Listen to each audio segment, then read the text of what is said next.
So welcome back everybody. As you can tell, we're out at the Beehives today, and today is a really exciting day because it is honey harvest day, and I'm particularly excited this year because I think it's been a pretty good year for honey. We've done a good job on controlling the mites in the hives. The hives have been pretty strong, and I think there's a good bit of honey out here this year. Before we do that though, we have got to do some work around the hives. As you can see, the hives are pretty well grown up around. There's a lot of grass that's just kind of choking out the hives. Now the bees really don't care about that. They go through the grass. It doesn't really bother them, but it's going to be a mess for me getting around the hives because it's morning. There's going to be a lot of dew in the grass, and my feet are going to get real wet, and it's just kind of going to be a gross, miserable experience, and it's not going to be very efficient as far as the workflow goes until we get this grass knocked down around the hives. The honey harvest should be on the next video, but for now I wanted to get the mower out here and get the trimmer out here and show y'all how I clean up around my hives. So there are a lot of different methods to keep the ground around your beehives clean and free of grass. A lot of people use tar paper or some kind of plastic just to keep the grass from growing in the first place, kind of a weed barrier. Some people use herbicide. There are just lots and lots of different ways to do it. Some people pull it all up by hand. Me, I just prefer to wait till it gets like this and then get the mower and the trimmer out here and get my bee suit on. Of course, there are some hazards that you have to work with. As far as using a mower and a trimmer, you've got hot exhaust, you've got trimmer line, and different things like that that can agitate the bees. The vibration from the mower agitates the bees. You run the risk of running into the hives, of course. So there's a lot of different things you have to concern yourself with, but with some care and just being real cautious about it, it seems to work really well, and it's really my preferred method. Let's go ahead and get the mower and the trimmer and get started here.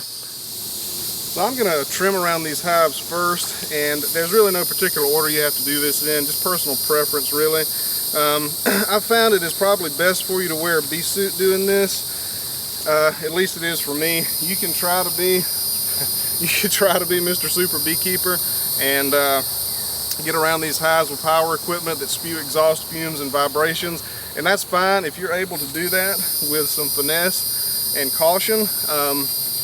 You'll probably be okay if you've got super sweet bees, which for the most part my bees are nice, but for me I just found it's really not worth it. I mean, get you some protective equipment and put it on.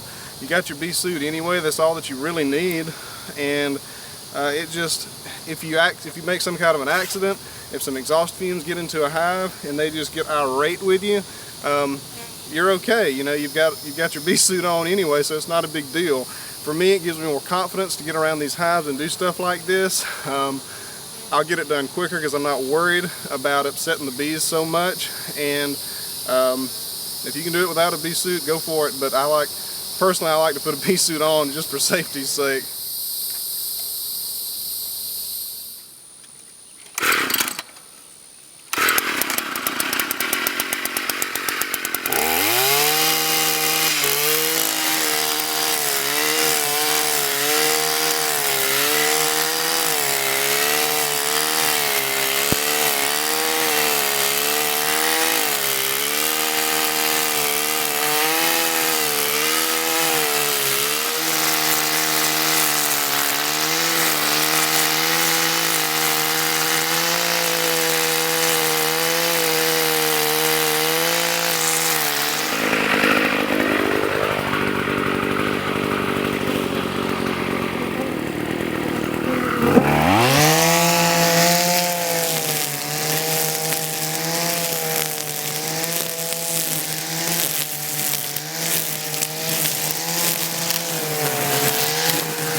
So guys, I hope y'all kind of got a picture of what just happened. I wasn't quite expecting that response from them.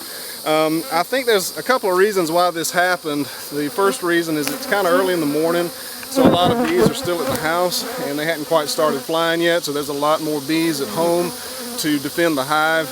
Number two, there's a dearth right now, so they don't have as much to do as far as going out and getting honey and nectar.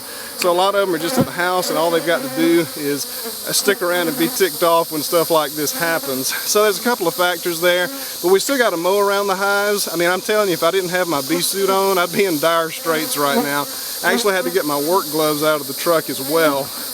I just wasn't quite expecting that response from them. But let's go ahead and get the mower. We're not quite done here and finish this job up.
Guys, I think we did it. They are still pretty upset, but these hives look a whole lot better.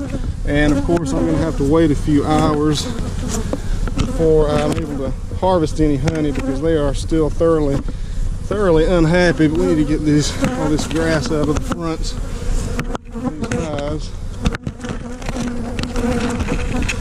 That's just making them even more upset.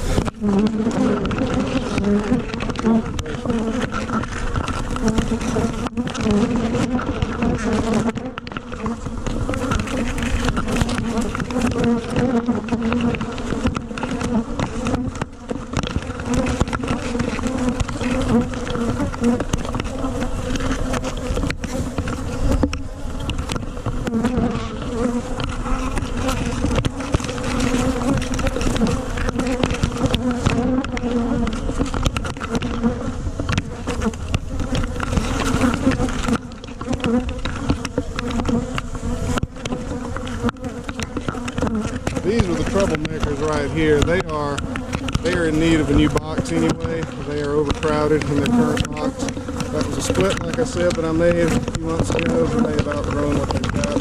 See, I didn't even do anything to them. Look at them. They are done with me. We're going to back off this hive.